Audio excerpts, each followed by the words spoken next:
Oi, gente, tudo bem com vocês? Eu me chamo Suelen Silva, sou assistente social de formação, sanitarista e atualmente estou como coordenadora do Núcleo de Educação Permanente da Secretaria Municipal de Saúde de Caruaru. E estarei no episódio de hoje falando sobre a regulação do SUS em Caruaru. Esse podcast é uma iniciativa do Núcleo de Educação Permanente da Secretaria Municipal de Saúde de Caruaru.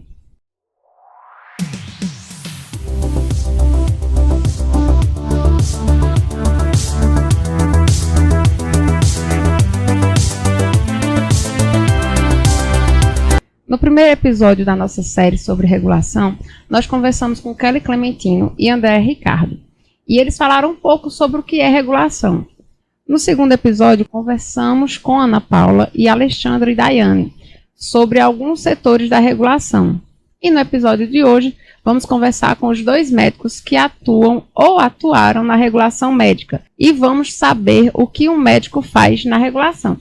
Uma das nossas convidadas, vocês conhecem muito bem, que é Carolina Paz, consultora do Núcleo de Educação Permanente, mas que trabalhou na regulação por 7 anos. E contamos também com a presença de Iago Santos, ele que é coordenador da regulação médica.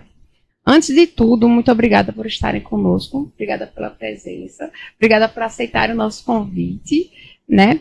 E aí eu vou deixar cada um se apresentar um pouquinho. Carol, por gentileza. Bom, eu sou Carol Paz, sou médica de família e comunidade.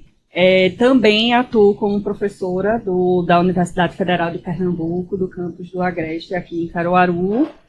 Como Suelen disse, também estou aqui com um vínculo no Núcleo da Educação Permanente, como consultora, e também fui médica reguladora, né? E eu sei que e eu estou aqui porque eu sei que a maneira com que a regulação médica está trabalhando hoje tem muito a ver com o meu trabalho durante esses 7 anos em que eu tive na regulação lá, né, no setor de regulação.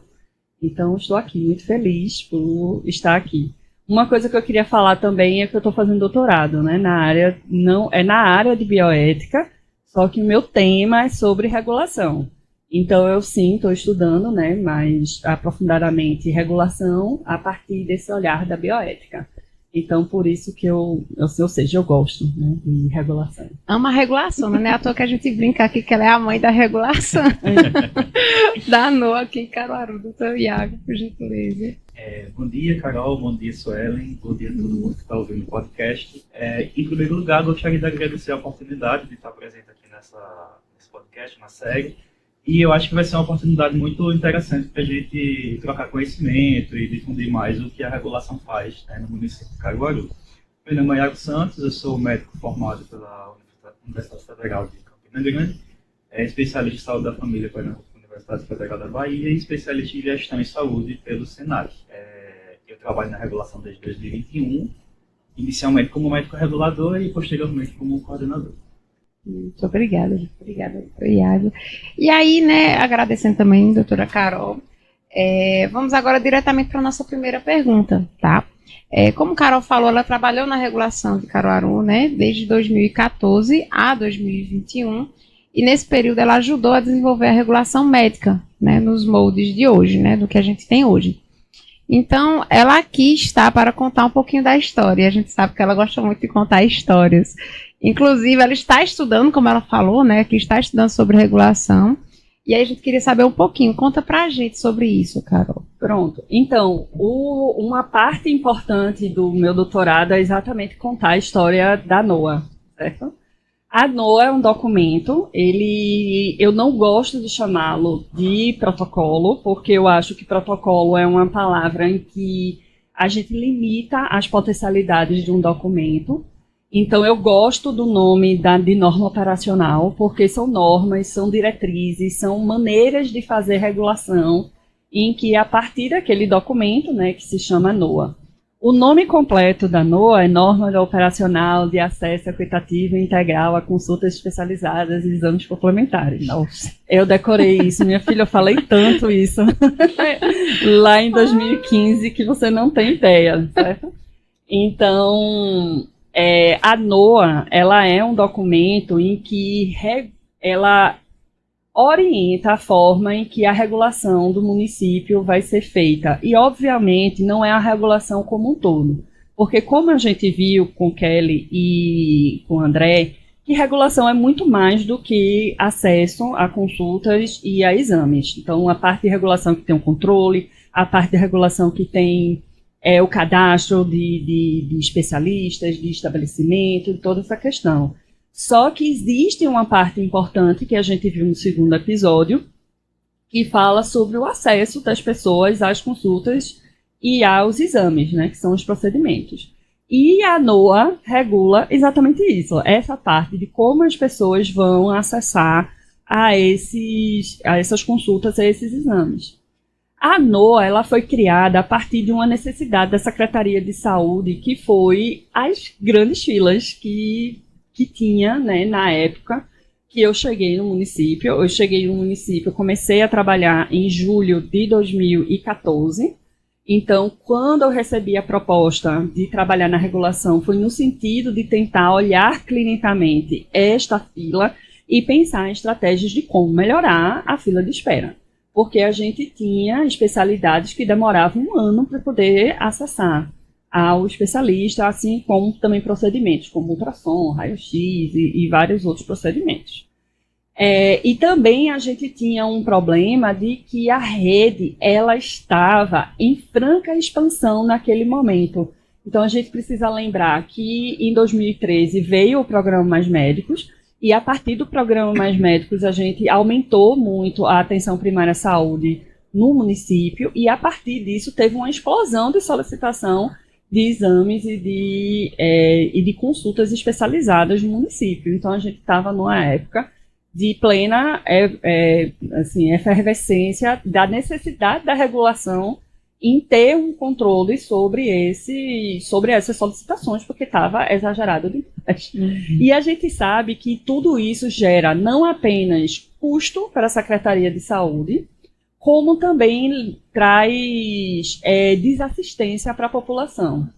Então, ou seja, a gente estava com o problema da universalidade do SUS, que era a gente não estava conseguindo acesso aos serviços. A gente tinha um problema de integralidade, porque as pessoas que estavam precisando desses procedimentos não estavam recebendo, e a gente tinha um problema de equidade, ou seja, aquelas pessoas que mais necessitavam estavam dentro de uma fila sem serem enxergadas enquanto essa necessidade. Então, foi a partir desses 3 princípios, né, universalidade, equidade e integralidade, em que a gente construiu um documento que pudesse organizar essa fila e que pudesse organizar o sistema.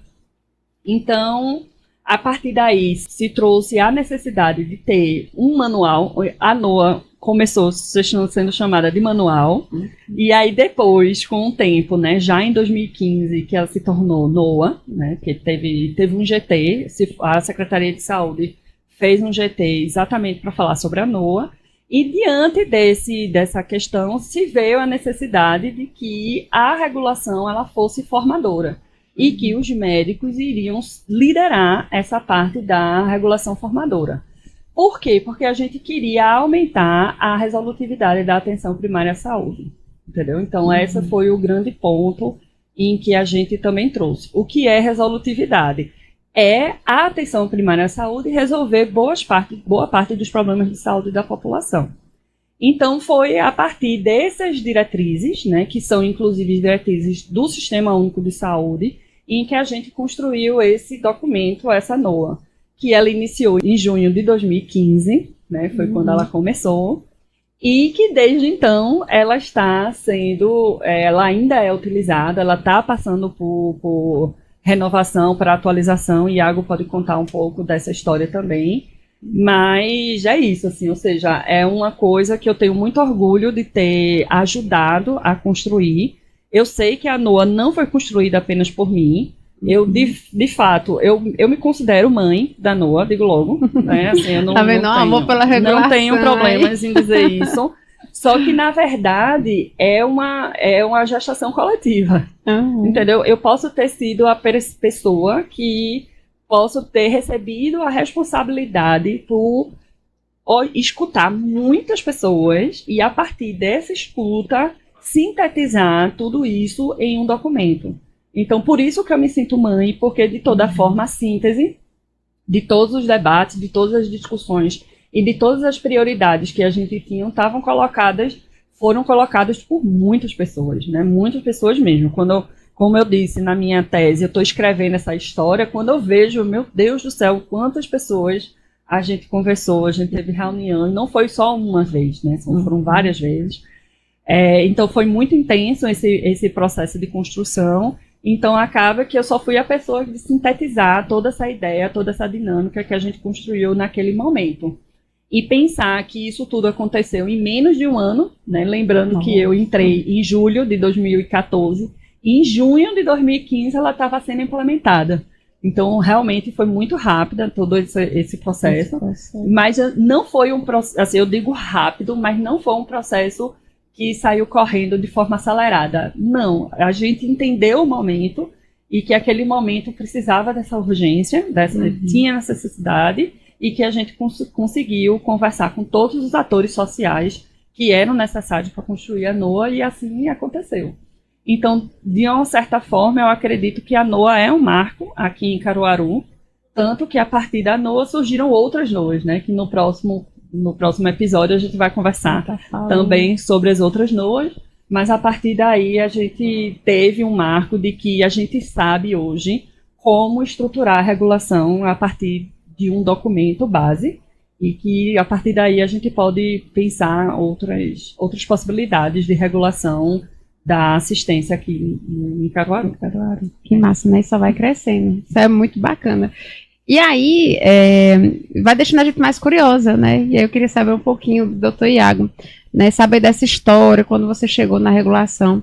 Mas também, diante disso do que Carol falou, de que forma você acredita que a NOA está sendo trabalhada pela regulação nesse momento, aqui em Caruaru? Então, quando eu cheguei na regulação, eu não conhecia nada dessa história, né? E eu acredito que seja a realidade da maioria dos profissionais. Regulações institucionais, elas são relativamente novas no nosso meio, principalmente. Mas eu fui apresentado a ela por doutora Carol, pessoalmente, e assim que eu comecei a trabalhar, a entrar nos fluxos de trabalho mais firmemente, eu comecei a perceber que, para você ser um profissional de saúde que trabalha em sua completude, você tem que conhecer a NOA, a Norma Operacional de Acesso, inteira, assim, pelo menos os seus principais pontos. E eu digo isso não só para os médicos reguladores, eu digo isso para qualquer profissional que trabalha na área de saúde. Ela é um guia sobre como proceder com os fluxos, né? Ela atua principalmente no âmbito municipal, mas ela guia até mesmo quando tem necessidade de terapias fora do domicílio, fora do município. Então, ela dessa forma diminui o tempo de espera dos usuários e sempre respeita o princípio da equidade que Carol falou, né? A gente trata diferente as pessoas diferentes porque elas têm necessidades diferentes.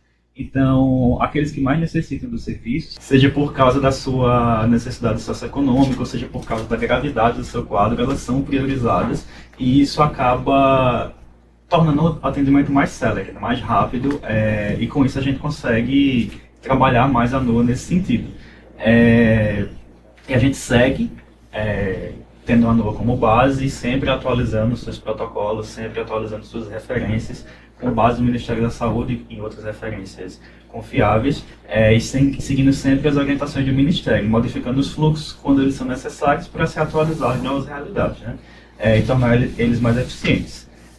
De extrema importância que a gente frise que a norma técnica não é feita para engessar os processos de saúde, nem de trabalho. Ela é feita para servir de guia mesmo, e seu conteúdo está sob constante avaliação pública, seja de nós, profissionais reguladores, seja dos profissionais da ponta, seja da própria população. Ela é um documento de amplo acesso.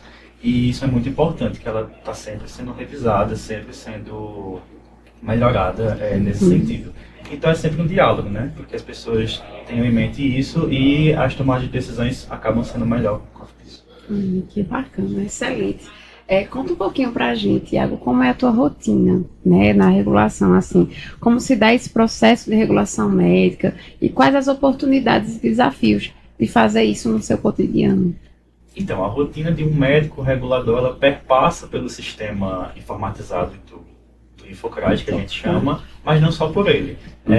Com relação ao Infocrais, a gente atua da seguinte forma: as solicitações vêm chegando através do sistema diariamente, para as mais diversas especialidades. E quando essas solicitações estão dentro dos padrões de qualidade ditos na NOA, por exemplo, elas são preenchidas corretamente, elas têm riqueza de detalhes, têm a presença do CID, a sinalização de gravidade do quadro do paciente correta, elas são autorizadas e postas para agendamento mediante a disponibilidade do serviço. Quando elas têm algum equívoco, a gente deixa em processo de pendência, que seria o quê? A gente informa o médico solicitante, o profissional solicitante, no que a solicitação dele está em falta, ele vai corrigir e retornar essa solicitação ao sistema para que ela possa ser autorizada, né? Cabe ao regulador também organizar os critérios de prioridade. Pacientes que precisam mais, que têm critérios de gravidade mais urgentes, eles são colocados para serem atendidos primeiro, né, visando aquele princípio da equidade. E também os médicos reguladores deveriam participar dos processos de educação continuada, seja através de pendências do próprio sistema, ou dando suporte técnico aos profissionais de ponta, ou até mesmo através de capacitações e rodas de conversa, enfim. Não está sendo feito, mas a gente vai conversar sobre isso depois. Além de tudo isso, como coordenador, eu ofereço suporte aos médicos reguladores que trabalham na regulação, participo da elaboração de outras normas técnicas, como a de saúde mental e a de exame de imagem. A de exame de imagem está pronta, a de saúde mental está em processo de construção. Eu organizo as filas de transportes para tratamentos fora do município e trabalho diretamente com os profissionais solicitantes a fim de melhorar a qualidade dessas solicitações e resolver conflitos que possam aparecer pelo caminho.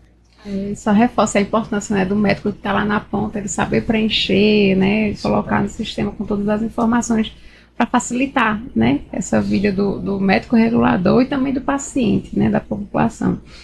Agora uma pergunta que vem sendo colocada aqui nessa série. Queria saber de vocês dois, de que forma você pensa que o seu trabalho no cotidiano da regulação melhora o SUS, né, como um todo. Claro que a Carol vai falar um pouquinho da época dela, mas eu queria saber tanto da sua época como hoje também, como é que acontece. Bem, uma das questões que eu queria falar é que a regulação, ela observa a rede. E como esse observatório de rede, a gente ajuda aos pacientes a caminhar por essa rede. E isso é muito importante. Isso é muito importante. Uma das reflexões que eu fiz durante o meu doutorado, eu ainda estou finalizando ele, viu, gente? Mas uma das questões que eu fiz lá, eu acho que uma das paixões que eu consegui construir pela regulação foi por conta de que, imediatamente antes de vir para a regulação, eu tinha finalizado meu tratamento de câncer. Eu tive câncer, linfoma de Hodgkin. Tanto que tem muita gente que me lembra de mim dessa época. Não sei se Suelen lembra de mim, que eu tava sem cabelo, né? Assim, tava com o cabelo bem curtinho e tal, bem carequinha. Exatamente porque eu tava terminando o meu tratamento de câncer e tava voltando a trabalhar. E eu vi a oportunidade de estar ajudando pessoas a terem um tratamento, né, de qualidade da mesma forma que eu tive. Porque eu não tive problemas no meu plano de saúde. Eu não fiz pelo SUS, viu, gente? Só eu fiz pelo plano de saúde. Mas o meu plano de saúde não deu nenhuma bronca para nenhum exame, para nada.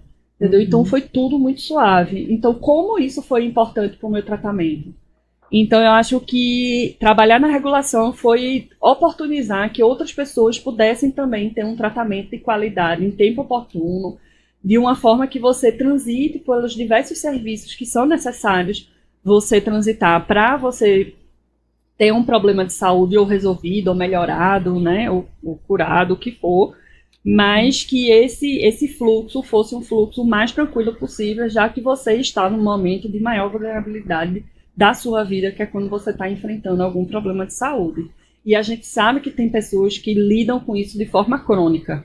Hoje eu estou curada do meu câncer, né? Então não tenho mais problema de saúde em relação ao câncer. Mas eu sei que pessoas com problemas cardíacos, com problemas de diabetes, com vários problemas neurológicos, são vários problemas de saúde que levam a situações que cronicamente ele precisa fazer exames, ele precisa fazer consultas e toda essa questão, fazer terapias, né? Fazer vários procedimentos.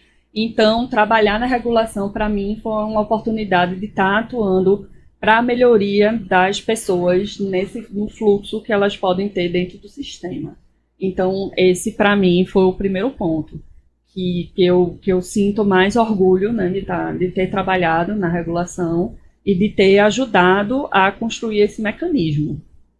É isso, assim. Um profissional menos orientado, ou até mesmo uma pessoa leiga, quando vê a existência de uma regulação, pode achar que a regulação é mais um entrave burocrático em toda a rede, que vai demorar mais para ele atingir a consulta, o tratamento que ele almeja, mas, na verdade, a regulação está aqui para acelerar os processos. É através da regulação que a gente consegue ver que os pacientes mais graves estão lá, a gente consegue enxergar esses pacientes e priorizar o atendimento deles, da mesma forma que a gente consegue ver onde as solicitações estão equivocadas e marcadas como prioridade, quando na verdade elas não são prioridade. A gente consegue filtrar as solicitações desnecessárias e equivocadas, conseguindo dessa forma enxugar a fila e trazer mais celeridade aos pacientes que precisam de forma mais urgente. Em outras palavras, a regulação representa uma economia substancial aos cofres públicos, ao mesmo tempo que otimiza os processos e deixa tudo mais rápido. Verdade, a gente como você falou, né? Muitas vezes a população acredita que não, só vai demorar o processo, e não, né? A regulação veio justamente para suavizar, né? A NOA veio justamente para que a gente possa filtrar essas informações. Isso é muito bacana. Bom, gente, foi excelente, né? E aí eu queria saber se vocês têm mais alguma coisa para dizer aqui sobre a regulação, né? Para mandar algum recado para a nossa audiência, que quem está nos ouvindo e nos assistindo são os nossos servidores e também a população em geral. Então, fiquem à vontade. Eu gostaria de convidar todos os profissionais e todas as pessoas do município de Caruaru a conhecer mais a regulação e fazer um exercício de encarar esse setor como um auxiliar importante nos serviços de saúde e não como algo que possa atrasar o processo, como a gente já havia falado, né? A regulação é um ambiente rico de diversos profissionais que estão sempre aptos e dispostos a fornecer apoio técnico e tirar todas as dúvidas. Então, o que eu queria falar é que até hoje é difícil para mim, para explicar que eu sou uma médica que trabalha na gestão. Todo mundo acha que negócio estranho. Porque quando eu digo que eu sou médica, aí todo mundo fala, você atende aonde? Aí eu tenho que explicar que eu não atendo, né? Não sou uma médica que estou trabalhando na assistência e estou trabalhando na gestão. Então, essa é a primeira questão do que eu queria colocar, que eu acho que a gente precisa valorizar a função gestora que os médicos e as médicas podem ter. A gente tem uma visão privilegiada, por ser médico, das questões clínicas, e quando eu falo das questões clínicas, quando Iago, por exemplo, comenta que a gente tem que priorizar os pacientes com mais necessidade, uma das necessidades é clínica. Então, aquele paciente que tem um problema de saúde mais grave, a gente, como médico, consegue entender de que a que gravidade aquele profissional, aquele colega ali está falando, e a gente poder tomar as providências necessárias para que aquele paciente faça aquilo que é necessário. E isso é uma visão de gestor, porque a visão de gestor faz com que a gente conheça o SUS, conheça a rede, conheçam as pessoas que trabalham nesses setores, nesses locais, e a partir daí dialogue com todo mundo fazendo isso. Muita gente, inclusive no exterior, faz a regulação como se fosse um serviço burocrático, em que tem inclusive só o sisteminha lá, um sistema de computador, que muitas vezes é um bot que está manejando lá as coisas. Enquanto que aqui a gente não faz isso, a gente humaniza a gestão. A gestão é feita por pessoas, para pessoas, e que essas nuances das necessidades de saúde podem ser vistas por essas pessoas, certo? E isso é que é o benefício da pessoa. E o segundo ponto de que eu gostaria de falar no final é que eu acho que a gente precisa voltar a fazer as nossas educação permanente de forma sistemática a partir do que está estabelecido na NOA. Então, a NOA, sim, tem lá uma questão do médico regulador, da regulação médica formadora, em que, a partir dessa observação da rede, a gente pode atuar de forma a ampliar a resolutividade dos profissionais de saúde, não só médicos, né, mas todos os profissionais de saúde, da equipe multi, enfermeiros, técnicos de enfermagem, técnico comunitário de saúde, para todos eles atuarem de forma consoante ao que está descrito na NOA. E como Iago diz, a NOA ela não é rígida, ela é flexível. E para a gente atingir essa flexibilidade, a gente precisa estar em diálogo constante com os profissionais da rede. E a educação permanente é uma das formas desse diálogo constante com a rede, em que a gente identifica as necessidades lá.